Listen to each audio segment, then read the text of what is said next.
എല്ലാ കൂട്ടുകാർക്കും ശുഭദിനം നേർന്നുകൊണ്ട് നമുക്ക് നേരെ ഗൗതമിന്റെ അളകനന്ദയുടെ ഇന്നത്തെ നല്ലൊരു വിശേഷം കേട്ടാലോ.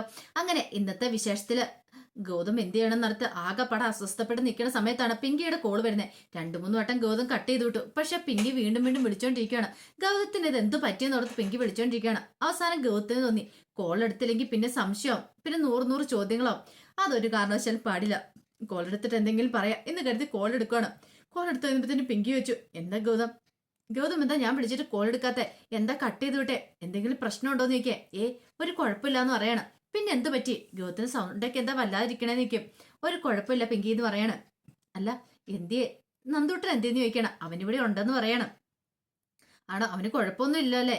കുഴപ്പമൊന്നുമില്ല, അന്ന് അവൻ്റെ ഒന്ന് ഫോൺ കൊടുക്കാൻ പറയണം. ഇത് കേട്ട് കഴിഞ്ഞപ്പോഴത്തേനും ഗൗതത്തിന്റെ ഒരു കാര്യം മനസ്സിലായി. ഇപ്പൊ നന്ദൂട്ടിന്റെ ഫോൺ കൊടുത്തിട്ടുണ്ടെങ്കിൽ അവനുള്ള തന്റെ കള്ളത്തരങ്ങളെല്ലാം വിളിച്ചു പറയും. അതൊരു കാരണവശാലും പാടില്ല. ഉള്ള സംഭവങ്ങളെല്ലാം വിളിച്ചു പറഞ്ഞിട്ടുണ്ടെങ്കിൽ പിങ്കിക്ക് സംശയം.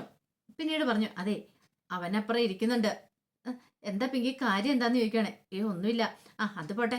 അല്ല പോയിട്ട് എന്താ ഡോക്ടറെ കണ്ടോ? ഡോക്ടർ എന്ത് പറഞ്ഞെന്ന് ചോദിക്കാം. കണ്ടു, ഡോക്ടർ നന്ദ അന്ന് പറഞ്ഞു വന്നിട്ട് അങ്ങ് നിർത്തി. നന്ദയോ? എന്താ ഗൗതം പറയണേ? നന്ദയുടെ പേരൊക്കെ പറഞ്ഞേ? ഡോക്ടർ നന്ദയെന്നോ? പെട്ടെന്ന് ഗൗതത്തിന് അപകടം മണത്തു. ഈ സമയം ഗൗതം പറഞ്ഞു, അല്ല ഡോക്ടറിന്റെ വീടിന്റെ അടുത്താണ് നന്ദകുമാർ എന്ന് പറഞ്ഞ എൻ്റെ ഒരു ഫ്രണ്ട് ഉള്ളതേ. അപ്പൊ അയാളെ കണ്ട കാര്യം ഞാൻ പറയാനായിട്ട് വരുന്നതെന്ന് പറയണം. അല്ല എന്തോ നന്ദേന്ന് പറഞ്ഞ, ഞാൻ നന്ദകുമാർ എന്ന് പറയാൻ വന്നാ. പക്ഷെ കേട്ടേന്റെ കുഴപ്പം, പിങ്കിയുടെ ചെവിയുടെ കുഴപ്പമെന്ന് പറയണം. എന്നാ ചിലപ്പോ ഇനി അങ്ങനെ ആയിരിക്കും എന്ന് പറയണം. അല്ല വേറെ കുഴപ്പമൊന്നുമില്ലോ, ഞാൻ അങ്ങോട്ടേക്ക് വരണോന്ന് ചോദിക്കണം. വേണ്ട വേണ്ട, ഒരു പ്രശ്നമില്ല എന്ന് പറയണം. എന്നാ ശരി ഞാൻ വെച്ചേക്കട്ടെ, എനിക്ക് ഇച്ചിരി ചെറിയ തലവേദനയൊക്കെ എടുക്കുന്നുണ്ടെന്ന് പറയണം. ശരിയെന്ന് പറഞ്ഞിട്ട് ഫോൺ കട്ട് ചെയ്യണം. ഗോത്തിന് വല്ലാത്തൊരു ടെൻഷനൊക്കെ. ഇനിയിപ്പോൾ അവൾക്ക് സംശയം തോന്നിയ എന്തോന്നൊക്കെ ഓർത്തിരിക്കുകയാണ്. ഈ സമയത്ത് പിങ്കിയുടെ ഉള്ളിലേക്ക് ഡോക്ടർ നന്ദ എന്നുള്ള പേരങ്ങോട്ട് കയറി വന്നു. ഗൗതം എന്തായിരിക്കും അങ്ങനെ പറഞ്ഞ് നല്ല അസ്വസ്ഥപ്പെട്ടാണ് ആളുള്ളത്. അതിനെക്കുറിച്ച് ചിന്തിച്ചുകൊണ്ട് പിങ്കി ഇങ്ങനെ ഇരിക്കുകയാണ്.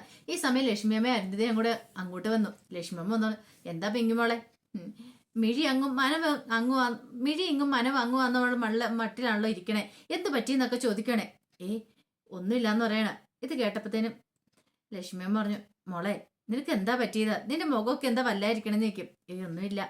ഈ സമയം അരുന്ധതി പറഞ്ഞു, മോൾക്ക് വിഷമമായിരിക്കും എന്ന് പറയാം. ലക്ഷ്മി പറഞ്ഞു, അത് ശരിയാ, നന്ദൂട്ടൻ ഇവിടെ ഇല്ലല്ലോ, നന്ദൂട്ടനും ഗൗതവും ഇല്ലാത്തതിന്റെ വിഷമമായിരിക്കില്ലേ. മോൾക്ക് പോകാനും പറ്റാത്തതുകൊണ്ട് സാരമില്ല, അവര് പോയിട്ട് വരട്ടെ, എന്നിട്ട് നിനക്ക് തനിച്ചൊരു ട്രിപ്പൊക്കെ പോകാന്ന് പറയണം. ഇത് കേട്ടപ്പോ പിങ്കി പറഞ്ഞു, അങ്ങനെ കുഴപ്പമൊന്നുമില്ല. അല്ല ഗൗതമോൻ വിളിക്കാൻ പറ്റോ ചെയ്തെന്ന് ചോദിക്കും. വിളിച്ചായിരുന്നു. ഗൗതം വിളിച്ചു കഴിഞ്ഞിട്ട് ഡോക്ടറുടെ കാര്യം പറഞ്ഞപ്പോ ഡോക്ടർ നന്ദയെന്നൊക്കെ പറഞ്ഞു. ഇപ്പോഴും ഗൗതത്തിന്റെ മനസ്സിൽ അവളാന്ന് തോന്നുന്നത് നന്ദയാന്ന് തോന്നുന്നു പറയണേ. ലക്ഷ്മി പറഞ്ഞു, അങ്ങനെയാൻ വഴിയില്ല, അവളുടേതായ ഒരു സാധനങ്ങൾ ഇവിടെ ഈ വീട്ടിലല്ലോ, അവളുടേതായ ഓർമ്മകൾ പോയാലും നമ്മൾ അവന്റെ മനസ്സിൽ നിന്ന് എടുത്തു കളഞ്ഞോണ്ടിരിക്കുകയല്ലേ, പിന്നെ എങ്ങനെയാന്ന് ചോദിക്കണം. അതൊന്നും എനിക്ക് അറിയത്തില്ല ലക്ഷ്മിയമ്മേ, ഒരു കാര്യം ഉറപ്പാ, എന്തോ ഒരു പ്രശ്നം ഇന്ന് ഗൗതത്തിനുണ്ടെന്ന് പറയണം. അരുന്ധതി പറഞ്ഞു, അങ്ങനെ എന്തേലും ഉണ്ടെങ്കിൽ അവൻ വിളിച്ചു പറയണ്ടല്ലേ, അവൻ എന്തേലും പറഞ്ഞോ, ഇനി നന്ദൂട്ടിന് കാലിന് വല്ല വയ്യായികയാണെന്നോ.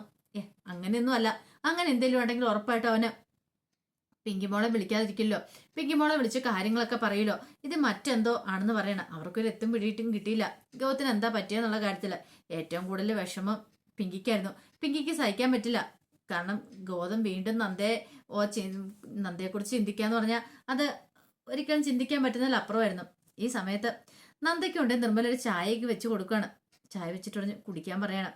നന്ദ പറഞ്ഞു, വേണ്ടാന്ന് പറഞ്ഞിട്ടിരുന്ന എങ്ങനെ ശരിയാന്നേ, ഇത് കുടിക്കാൻ പറയാണ്. ഈ സമയം നന്ദ പറഞ്ഞു, എന്നാലും ഗൗതം സാർ ഇന്ന് വന്നിട്ട് എനിക്ക് ചിന്തിക്കാൻ പോലും പറ്റുന്നില്ലെന്ന് പറയാം. ഇപ്പൊ മനസ്സിലായ നിർമ്മലിന്, ഞാൻ എൻ്റെ ഗൗരിമോളോട് എന്തുകൊണ്ടാണ് നിന്റെ പപ്പ ആരാന്നുള്ള കാര്യം പറയാത്തെ. ഇപ്പൊ കണ്ടില്ലേ, പിങ്കിയുടെയും ഗൗതത്തിന്റെ കുഞ്ഞിനെ കൊണ്ടാ വന്നിരിക്കുന്നത്. ഞാൻ അവനെ നോക്കണം പോലും. അപ്പൊ കുറെ ഹോസ്പിറ്റലിൽ കൊണ്ടുപോയിട്ട് ശരിയാതെ വന്നു കഴിഞ്ഞപ്പോഴത്തേനും അങ്ങനെയുണ്ട് വന്ന, പക്ഷെ ഞാനാന്ന് അറിഞ്ഞില്ലായിരുന്നു, അതുകൊണ്ട് മാത്ര. അല്ലെങ്കിൽ ഗൗതം സാറ് ആ സമയത്ത് കുഞ്ഞിനെ എടുത്തോണ്ട് പോകേണ്ട കാര്യം ഉണ്ടായിരുന്നു ചോദിക്കുകയാണ്. ഏറ്റവും വലിയ ചതിയില്ലേ ചെയ്തിരിക്കുന്നേ. ഇപ്പൊ സ്വന്തം കുഞ്ഞാണ് ഗൗരി, പക്ഷെ ഗൗതം സാറിനൊന്നും മനസ്സിലാക്കുന്ന പോലും ഇല്ലെന്ന് പറയണം. ഇത് കേട്ട് കഴിഞ്ഞപ്പോ നിർമ്മല പറഞ്ഞു, അതിപ്പോ എങ്ങനെ മനസ്സിലാക്കാനാ, പോയി പറഞ്ഞാലേ കാര്യങ്ങളൊക്കെ അറിയത്തുള്ളൂ. അവരുടെ എല്ലാം കണ്ണില് നന്ദ മരിച്ചു കഴിഞ്ഞു പോയ ഒരാളാണ്, അപ്പൊ അതിനെക്കുറിച്ച് ചിന്തിക്കേണ്ട കാര്യമില്ലോ, അതൊക്കെയാന്ന് പറയണം. നന്ദ പറഞ്ഞു, എന്നാലും ഇത്ര പെട്ടെന്ന് എന്നെ പറഞ്ഞൊരു വേറെ വിവാഹം കഴിച്ച് അതിനകത്ത് ഒരു കുഞ്ഞും കൂടെ ഉണ്ടായി, എങ്ങനെ സാധിക്കും എന്ന് പറയണം. അതൊന്നും പറഞ്ഞിട്ട് കാര്യമില്ല, അറിയാലോ ഒരു കാലത്ത് പിങ്കിയും ഗൗതം സാറും തമ്മിൽ പ്രണയത്തിലായിരുന്നല്ലോ. അപ്പൊ പിന്നെ കൂടുതൽ അടുപ്പങ്ങ് തോന്നി കാണുമായിരിക്കും, അതായിരിക്കും. അതിൽ കൂടുതലൊന്നും കാണത്തില്ല എന്ന് പറയണം. പക്ഷെ എന്തോ നന്ദയ്ക്ക് ഭയങ്കര സങ്കടമായിരുന്നു. നന്ദ പറഞ്ഞു, ഞാനും എൻ്റെ കുഞ്ഞും അനാഥയായി പോയത് സാരമില്ല, എൻ്റെ കുഞ്ഞിനെ അച്ഛനില്ലാതെ ഞാൻ വളർത്തിക്കോളാം, വളർത്തി വലുതായിക്കോളാം, എനിക്ക് കുഴപ്പമൊന്നുമില്ലെന്ന് പറയണേ. ഇതൊക്കെ കേട്ട് കഴിഞ്ഞപ്പത്തിന് നിർമ്മലിന് ഭയങ്കര സങ്കടമായിപ്പോയി. കാരണം ഇത്രയും നാളും നന്ദയ്ക്ക് മനസ്സിൽ ചെറിയൊരു പ്രതീക്ഷ ഉണ്ടെന്നൊരു തോന്നല് അവൻ്റെ ഉള്ളിൽ വരുവാണ്, നിർമ്മലിൻ്റെ ഉള്ളിൽ വരുവാണ്. പക്ഷെ എല്ലാം എന്ത് ചെയ്യാൻ പറ്റും? അത് ഗൗതം സാറാണ് വേണ്ടത് കാണാനായിട്ട്. ഭാര്യ മരിച്ചെന്ന് അറിഞ്ഞപ്പോഴത്തേനും അയാൾ ഓടിപ്പോയി പെണ്ണ് കെട്ടി, അങ്ങനെയൊക്കെ ഒരു ചിന്തയായിരുന്നു അവരുടെ മനസ്സിലേക്ക് ഉണ്ടാകുന്നത്. പിന്നീട് പിങ്കി ഇങ്ങനെ അടുക്കളയിലേക്ക് വരുവാണ്. അടുക്കളയ്ക്ക് വരുമ്പോൾ കമലമ്മ അവിടെ ഭയങ്കര അടുക്കളപ്പണി ചെയ്തോണ്ടിരിക്കുകയാണ്. അല്ല കമലമ്മേ, എനിക്ക് എവിടെയെങ്കിലും പോണെങ്കിൽ ഞാൻ പറഞ്ഞിട്ടുണ്ട് വേറെ ജോലിയും ചെയ്തെങ്കിലും നിൽക്കരുതെന്ന്. അല്ല കുഞ്ഞെ, ഇപ്പം എന്താ കാര്യം? ഇത് കണ്ടോ, ഈ സാരി ഒന്ന് അയൺ ചെയ്ത് തരണമെന്ന് പറയാം. ഓ, അത്രേ ഉള്ളോ? ഞാനിവിടെ കുടമ്പളിയിട്ട മീന് വറ്റിക്കുമായിരുന്നു പറയണം. അതാണ് ഇപ്പം അത്യാവശ്യം, മീൻ വറ്റിക്കാനാണ് അത്യാവശ്യം എന്ന് വയ്ക്കും. അല്ല, അത് പിന്നെ അരുന്ധതി മേഡം പറഞ്ഞിട്ടാ കുഞ്ഞ് പോകുന്ന സമയത്ത് കുഞ്ഞിൻ്റെ കയ്യിലെ സുമകലാമ്മയ്ക്കുള്ള മീൻകറിയൊക്കെ തന്നുകൊണ്ടെന്ന് പറഞ്ഞുകൊണ്ടാന്ന് പറയണം. എന്തേലും ആട്ടെ, ഈ സാരി എനിക്ക് അയൺ ചെയ്ത് തരണമെന്ന് പറയണം. എത്രയും പെട്ടെന്ന് തന്നെ വേണമെന്ന് പറയണം, സമയമില്ലാന്ന് പറയാം. ശരി കുഞ്ഞെ, ആയിക്കോട്ടെ, ഞാനിപ്പോൾ തന്നെ ചെയ്തു തരാമെന്ന് പറയണം. ഒന്നൊരു കാര്യം ചെയ്യാം, ഞാൻ പവിത്രനെ വിളിക്കാന്ന് പറയണ. അതിനെ പവിത്രനെ വിളിക്കുന്നത്? വെറുതെ ഇവിടെ തിന്നു കുഴച്ചിരിക്കുമല്ലേ, എന്തേലും ഒരു പണി ചെയ്യട്ടെ. ഈ സാരി ഒന്ന് അണി ചെയ്ത് തരുന്നതുകൊണ്ട് എന്താ കുഴപ്പമിരിക്കണേ? അത് കുഞ്ഞിൻ്റെ അല്ലേ, കുഞ്ഞല്ലേ ഈ വീട്ടിലെ കാര്യങ്ങളൊക്കെ നോക്കുന്നേ, പിന്നെ അവൾക്ക് അയൺ ചെയ്ത് തന്നാൽ എന്താ കുഴപ്പം എന്ന് പറഞ്ഞിട്ട് പവിത്ര എന്ന് പറഞ്ഞ് വിളിക്കണം. അവസാനം പവിത്ര അങ്ങോട്ടേക്ക് വന്നു. എന്താ നിങ്ങൾ എന്തിനാ എന്നെ വിളിച്ചതെന്ന് ചോദിക്കണം. അല്ല, അത് പിന്നെ പിങ്കി മോള് പറഞ്ഞിട്ട്. പിങ്കി ചേച്ചി പറഞ്ഞിട്ടോ? അല്ല, നിങ്ങൾ വിളിച്ച കാര്യം എന്താണെന്നാ? പിങ്കി ചേച്ചിക്കായിരുന്നെങ്കിൽ പിങ്കി ചേച്ചി വിളിക്കുമായിരുന്നല്ലോ, അപ്പം നിങ്ങൾക്ക് എന്തോ ഒരു കാര്യം ഉണ്ടെന്നല്ലേ അതിനർത്ഥം എന്ന് ചോദിക്കണം. അങ്ങനെയൊന്നും അല്ലെന്ന് പറയണം. പിങ്കി പറഞ്ഞു, ഞാനേ പറഞ്ഞിട്ടാ കമല നിന്നെ വിളിച്ചതെന്ന് പറയണം. എന്താ പിങ്കി ചേച്ചി, എന്താ കാര്യം ചോദിക്കാം. എൻ്റെ ഈ ഡ്രസ്സ് ഒന്ന് അയൺ ചെയ്ത് തരണമെന്ന് പറയണം. അയൺ ചെയ്ത് തരാനാണോ?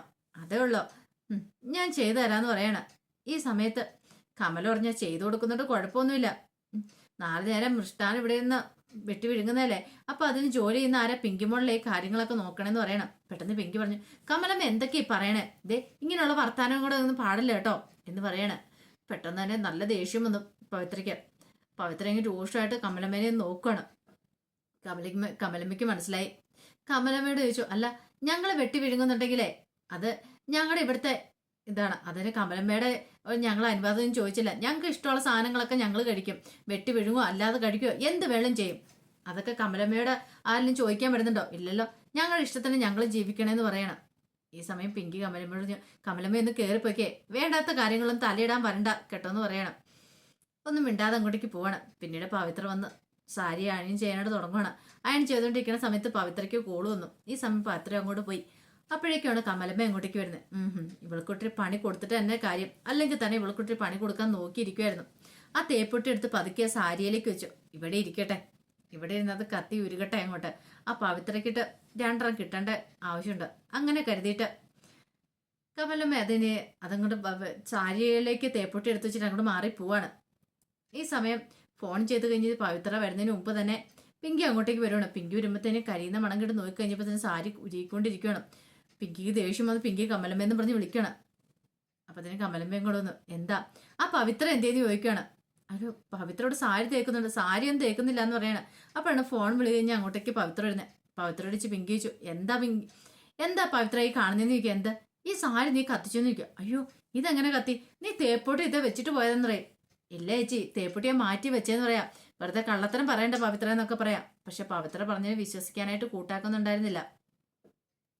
പിങ്കി പറഞ്ഞു, എനിക്കറിയാം നിനക്ക് എന്തോ എന്നൊരു വൈരാഗ്യമുണ്ട്, അതുകൊണ്ടാന്ന് പറയണേ. ഇത് കേൾക്കേണ്ട താമസം. കാഞ്ചന പറഞ്ഞു, അത് ശരിയാ, അല്ലെങ്കിൽ പിന്നെ ഇത്ര നല്ല സാരി കത്തിക്കേണ്ട കാര്യം ഉണ്ടായിരുന്നോ? അവൾക്കൊരു ശ്രദ്ധയില്ല കാര്യങ്ങളൊന്നും. പോരാത്തന് പിങ്കി മോളോടുള്ള ദേഷ്യം എന്നൊക്കെ പറയണം. അവസാനം പവിത്രനെ അവിടുന്ന് പറഞ്ഞു വിടുകയാണ്. പിങ്കി ദേഷ്യത്തോട് കൂടിയിട്ട് പവിത്രയ്ക്ക് ഭയങ്കര സങ്കടമായിപ്പോയി. അങ്ങനെയാണ് ഇവരെ ഇന്ന് വിടാൻ പോകുന്നില്ല എന്നൊരു ചിന്തയൊക്കെ പവിത്രയുടെ മനസ്സിലേക്ക് വരുവാണ്. അങ്ങനെ അതിന്റെ വിശേഷങ്ങളൊക്കെ നാളെ കാണാനായിട്ട് പോകുന്നത്. ആ വിശേഷങ്ങളൊക്കെ നമുക്ക് എല്ലാവർക്കും കാത്തിരിക്കാം കേട്ടോ. ഒരിക്കൽ കൂടി എല്ലാവർക്കും നല്ലൊരു ദിവസം ആശംസിച്ചോണ്ട് നിർത്തുന്നു. നന്ദി.